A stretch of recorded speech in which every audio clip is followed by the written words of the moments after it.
Praise the Lord. ദൈവത്തിൻ്റെ അതിപരിശുദ്ധ നാമം വാഴ്ത്തപ്പെടുമാറാകട്ടെ. ഇന്ന് പകലിലെ വചനധ്യാനത്തിങ്കൽ ദൈവാത്മാവ് എൻ്റെ ഉള്ളിൽ സംസാരിച്ച അതേ വാചകം നിങ്ങളോടും അത് തന്നെ അങ്ങനെ തന്നെ പറയുവാനായിട്ട് ഞാൻ ആഗ്രഹിക്കുകയാണ്.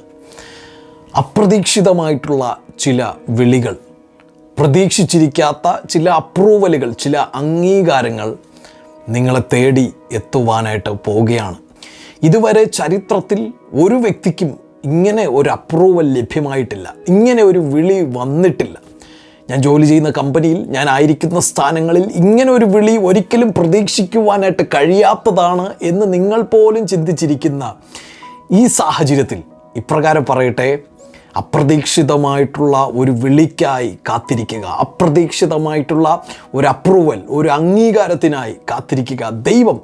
ദൈവഭക്തനായി ദൈവത്തിനു വേണ്ടി ജീവിക്കുന്ന, ദൈവത്തിൻ്റെ സാക്ഷിയായി നിൽക്കുന്ന താങ്കൾക്ക് വേണ്ടി നിങ്ങളെ ദൈവം കൈവിട്ടിട്ടില്ല എന്നും നിങ്ങൾ ഒറ്റയ്ക്കല്ല എന്നും തെളിയിക്കത്തക്ക വിധത്തിൽ അങ്ങനെ ഒരു അത്ഭുതം നിങ്ങളുടെ ജീവിതത്തിൽ ചെയ്യുവാനായിട്ട് ആഗ്രഹിക്കുകയാണ്.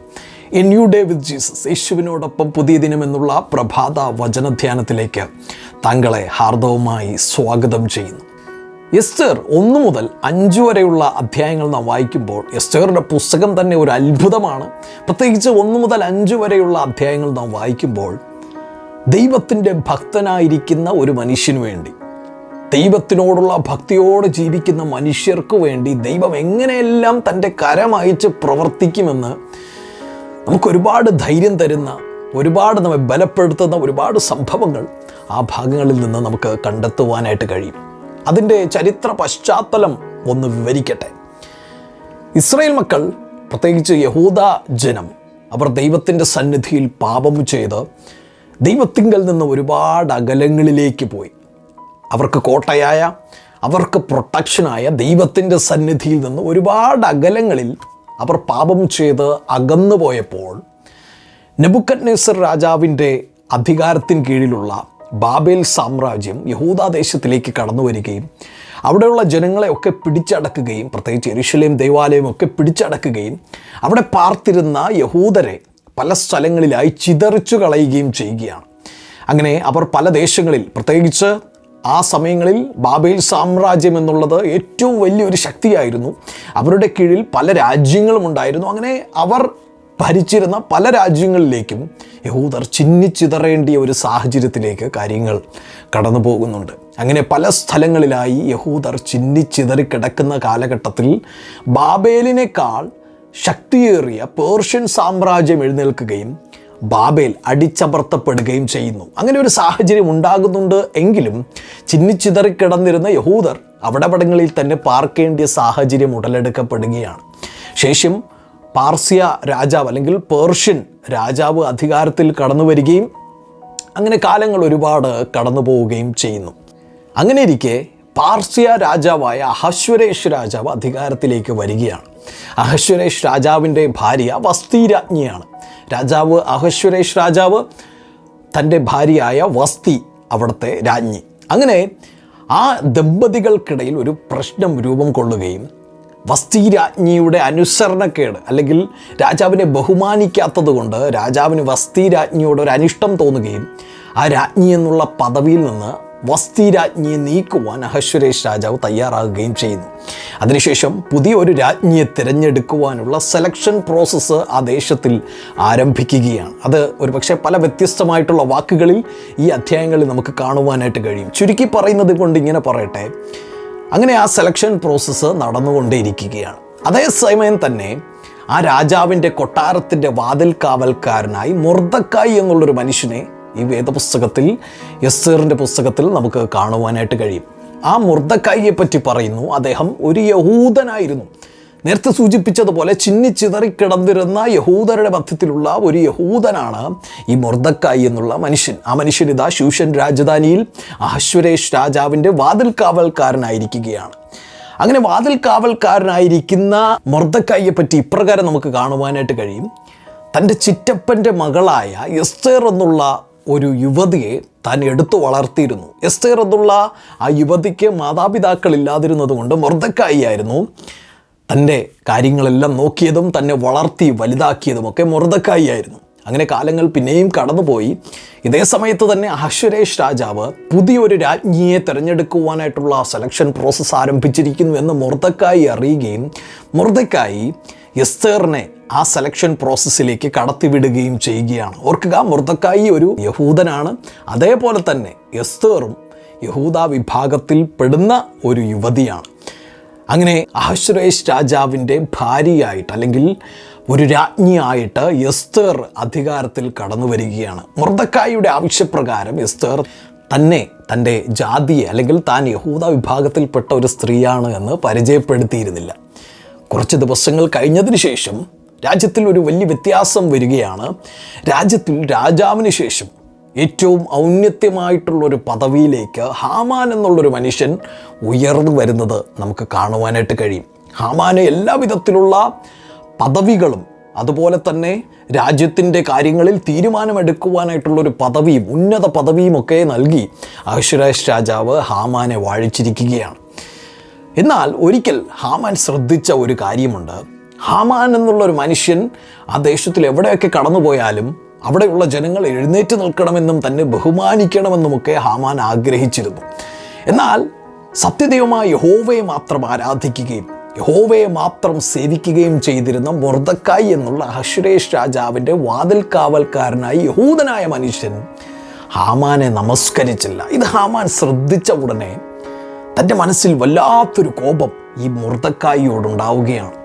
അങ്ങനെ മൊർദെഖായിയെ പറ്റി താൻ പഠിക്കുമ്പോൾ, താൻ അന്വേഷിക്കുമ്പോൾ ഹാമാന് മനസ്സിലായി അദ്ദേഹം യഹൂദനായിട്ടുള്ള ഒരു മനുഷ്യനാണ്.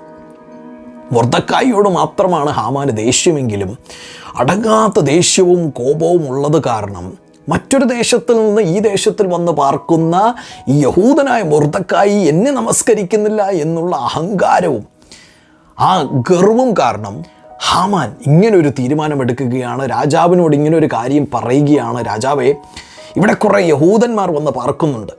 അവരുടെ ന്യായപ്രമാണവും അവരുടെ രീതികളുമൊക്കെ നമ്മിൽ നിന്ന് ഒരുപാട് വ്യത്യസ്തമാണ്. അവർ നമ്മെ ആരെയും ബഹുമാനിക്കാത്തവരാണെന്നൊക്കെ പറഞ്ഞ് യഹൂദർക്ക് വിരോധമായിട്ട് പല കള്ളപ്രചരണങ്ങൾ രാജാവിൻ്റെ മുമ്പിൽ സമർപ്പിക്കുകയും അറിയിക്കുകയും അങ്ങനെ രാജാവിൻ്റെ നിർദ്ദേശപ്രകാരം എല്ലാ യഹൂദന്മാരെയും തുടച്ചു നീക്കുവാനായിട്ട് അഹശ്വേരോഷ് രാജാവും ഹാമാനും ചേർന്ന് തയ്യാറെടുക്കുകയാണ്. ഈ കാര്യം മൊർദെഖായി അറിഞ്ഞു. ഈ കാര്യം മൊർദെഖായി അറിഞ്ഞ ഉടനെ മൊർദെഖായിയുടെ ഹൃദയം വല്ലാതെ ഭാരപ്പെട്ടു. ഇതാ താൻ അടങ്ങുന്ന തൻ്റെ സമൂഹം മുഴുവനും നശിക്കുവാനായിട്ട് പോകുന്നു. എല്ലാ യഹൂദന്മാരും തുടച്ചു മാറ്റപ്പെടുവാനായിട്ട് പോകുന്നു. ഒരു വലിയ വംശഹത്യ നടക്കുവാനായിട്ട് പോകുന്നു എന്ന് മൊർദെഖായി തിരിച്ചറിയുകയും ഉടനെ തന്നെ ഇപ്പോൾ രാജ്ഞിയായിരിക്കുന്ന തൻ്റെ ചുറ്റപ്പൻ്റെ മകളായി എസ്തേറിനെ ഒരു മെസ്സഞ്ചറിനെ അയച്ച് കാര്യം അറിയിക്കുകയും ചെയ്യുകയാണ്. ഇതറിഞ്ഞ് എസ്തേർ രാജ്ഞിക്ക് വല്ലാത്ത ഭാരമായി. മൊർദെഖായിയും ഒരു ഭാഗത്തും ഭാരപ്പെടുന്നു, എസ്തേർ രാജ്ഞി ആ കൊട്ടാരത്തിനകത്തും ഭാരപ്പെടുന്നു. മൊർദെഖായി ഒരുപാട് ഭാരം കാരണം രട്ടുടുത്ത് വെണ്ണീറിൽ കിടന്ന് ഉപവസിക്കുവാനായിട്ട് തുടങ്ങി. തൻ്റെ ദേശം, തൻ്റെ ജനങ്ങൾ, തൻ്റെ വംശപിത നശിക്കുവാനായിട്ട് പോകുന്നു എന്നുള്ള ഭാരം താങ്ങുവാനായിട്ട് കഴിയാതെ ആ വിധത്തിൽ ദൈവസന്നിധിയിൽ പ്രാർത്ഥിക്കുവാനും ഉപവസിക്കുവാനും ഒക്കെ ആയിട്ട് മൊർദെഖായി തയ്യാറാവുകയാണ്. എസ്തേർ രാജ്ഞി ഇതറിയുകയും താൻ ഒരു മെസ്സഞ്ചറിനെ തിരിച്ച് മൊർദെഖായിയുടെ അടുക്കലേക്ക് അയക്കുകയും മൊർദെഖായി ഒന്ന് ആശ്വസിപ്പിക്കുവാനും ഒക്കെ ശ്രമിക്കുന്നുണ്ട്. എങ്കിലും മൊർദെഖായി തിരിച്ച് ആ ദൂതനെ പറഞ്ഞ് എസ്തേറിൻ്റെ അടുക്കലേക്ക് അയക്കുന്നത് ഇപ്രകാരമാണ്: വല്ലാത്തൊരു കാലഘട്ടത്തിൽ നാം എത്തിയിരിക്കുകയാണ്. നമ്മുടെ ദേശം നശിക്കുവാനായിട്ട് പോവുകയാണ്. നമ്മുടെ വംശങ്ങൾ നശിക്കുവാനായിട്ട് പോവുകയാണ്. നിന്നെ ദൈവം ഈ പദവിയിൽ ഇരുത്തിയിരിക്കുന്നത്, രാജ്ഞി എന്നുള്ള പദവിയിൽ ഇരുത്തിയിരിക്കുന്നത് ഈ ഒരു കാലത്തിന് വേണ്ടിയിട്ടാണ് എന്ന് മൊർദെഖായി ഓർപ്പിക്കുന്നുണ്ട്. ഉടനെ തന്നെ എസ്തേർ ആ മെസ്സഞ്ചറിനെ തിരിച്ച് മൊർദെഖായിയുടെ അടുക്കൽ തിരിച്ചയച്ചിട്ട് പറയുന്ന വാക്കുകൾ ശ്രദ്ധേയമാണ്. എസ്തേർ 4-ാം അധ്യായം അതിൻ്റെ 11-ാമത്തെ വചനം: യാതൊരു പുരുഷനോ സ്ത്രീയോ വിളിക്കപ്പെടാതെ രാജാവിൻ്റെ അടുക്കൽ അകത്തെ പ്രാകാരത്തിൽ ചെന്നുവെങ്കിൽ ജീവനോടിരിക്കത്തക്കവണ്ണം രാജാവ് പൊൻചെങ്കോൽ ആ ആളുടെ നേരെ നീട്ടാഞ്ഞാൽ അയാളെ കൊല്ലണമെന്ന് ഒരു നിയമമുള്ള പ്രകാരം രാജാവിൻ്റെ സകല ഭൃത്യന്മാരും രാജാവിൻ്റെ സംസ്ഥാനങ്ങളിലെ ജനവും അറിയുന്നു. എന്നാൽ എന്നെ ഈ 30 ദിവസത്തിനകത്ത് രാജാവിൻ്റെ അടുക്കൽ ചെല്ലുവാൻ വിളിച്ചിട്ടില്ല. അഹശ്വേരോഷ് രാജാവിൻ്റെ ഒരു പ്രത്യേകത പറ്റി നാം അവിടെ വായിക്കുകയാണ്. എസ്തേർ രാജ്ഞി വളരെ വ്യക്തമായിട്ട് മൊർദെഖായിക്ക് ഒരു റിപ്പോർട്ട് സമർപ്പിക്കുകയാണ്, അല്ലെങ്കിൽ ഒരു മെസ്സേജ് കൊടുത്തയക്കുകയാണ്. അഹശ്വേരോഷ് രാജാവ് വളരെ സ്ട്രിക്റ്റായിട്ടുള്ള ഒരു രാജാവാണ്. അദ്ദേഹത്തിൻ്റെ കരങ്ങളിൽ ഒരു ചെങ്കോലുണ്ട്. ഏതെങ്കിലും ഒരു മനുഷ്യൻ അദ്ദേഹത്തെ കാണുവാനോ സംസാരിക്കുവാനോ അദ്ദേഹത്തിൻ്റെ അടുക്കലേക്ക് കടന്നു പോകുമ്പോൾ രാജാവ് തൻ്റെ ചെങ്കോൽ ആ മനുഷ്യന് നേരെ നീട്ടിയില്ല എങ്കിൽ ആ മനുഷ്യനെ, രാജാവിൻ്റെ അടുക്കലേക്ക് കടന്നു വന്നിരിക്കുന്ന ആ മനുഷ്യന് രാജാവിന് ഇഷ്ടപ്പെട്ടില്ല എന്നർത്ഥം. അങ്ങനെ വരികയാണെങ്കിൽ രാജാവ് തൻ്റെ ചെങ്കോൽ ആ മനുഷ്യന് നേരെ നീട്ടിയില്ല എങ്കിൽ ആ മനുഷ്യനെ കൊന്നുകളയുക എന്നുള്ളതാണ് ആ രാജ്യത്തിൽ നിലനിൽക്കുന്ന നിയമം. അതുകൊണ്ട് തന്നെ എനിക്ക് ആ രാജാവിൻ്റെ അടുക്കലേക്ക് കടന്നു പോകുവാനായിട്ട് കഴിയുകയില്ല. വരുന്ന 30 ദിവസത്തേക്ക് രാജാവ് എന്നെ തൻ്റെ അടുക്കലേക്ക് വിളിച്ചിട്ടില്ല. എങ്ങാനും ഞാൻ അദ്ദേഹത്തിൻ്റെ മുമ്പിൽ ചെന്നുപെട്ടാൽ അന്ന് എൻ്റെ അവസാനമായിരിക്കുമെന്നാണ് എസ്തർ പറഞ്ഞയക്കുന്നതിൻ്റെ ഉദ്ദേശം, അതിൻ്റെ അർത്ഥം. കൂടാതെ തന്നെ എസ്തർ ഒരു കാര്യം കൂടി സൂചിപ്പിക്കുന്നുണ്ട്. 3 ദിവസം മൊർദെഖായിയുടെ നേതൃത്വത്തിൽ ശൂശനിലുള്ള എല്ലാവരും എനിക്ക് വേണ്ടി പ്രാർത്ഥിക്കുകയും ഉപവസിക്കുകയും ചെയ്യണം. അതിനുശേഷം ഞാനും എൻ്റെ കൂടെയുള്ളവരും, എൻ്റെ ബാല്യക്കാരത്തികളും ഞങ്ങൾ കൊട്ടാരത്തിനകത്ത് ഉപവസിക്കാം, പ്രാർത്ഥിക്കാം. അതിനുശേഷം ഞാൻ രാജാവിൻ്റെ അടുക്കലേക്ക് കടന്നു പോകും. ജീവനാണെങ്കിലും മരണമാണെങ്കിലും ഞാൻ അദ്ദേഹത്തിൻ്റെ അടുക്കലേക്ക് കടന്നു പോകുവാനായിട്ട് പോവുകയാണ് എന്നുള്ള കാര്യം കൂടെ മൊർദെഖായിയെ അറിയിക്കുന്നു. മൊർദെഖായിയും കൂട്ടരും ശക്തമായിട്ട് എസ്തറിനു വേണ്ടി പ്രാർത്ഥിക്കുകയും ചെയ്യുകയാണ്.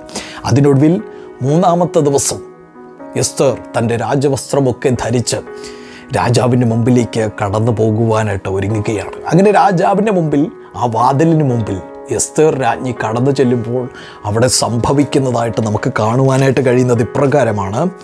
5-ാം അധ്യായത്തിൻ്റെ എസ്തർ 5-ാം അധ്യായം 1 മുതൽ 3 വരെ. 3-ാം ദിവസം എസ്തർ രാജവസ്ത്രം ധരിച്ചും കൊണ്ട് രാജധാനിയുടെ അകത്തെ പ്രാകാരത്തിൽ ചെന്ന് രാജഗൃഹത്തിൻ്റെ നേരെ നിന്നു. രാജാവ് രാജധാനിയിൽ രാജഗൃഹത്തിൻ്റെ വാതിലിന് നേരെ തൻ്റെ സിംഹാസനത്തിൽ ഇരിക്കുകയായിരുന്നു. എസ്തർ രാജ്ഞി പ്രാകാരത്തിൽ നിൽക്കുന്നത് രാജാവ് കണ്ടപ്പോൾ അവന് അവളോട് കൃപ തോന്നി. തൻ്റെ കയ്യിലിരുന്ന പൊൻചെങ്കോൽ രാജാവ് എസ്തറിൻ്റെ നേരെ നീട്ടി.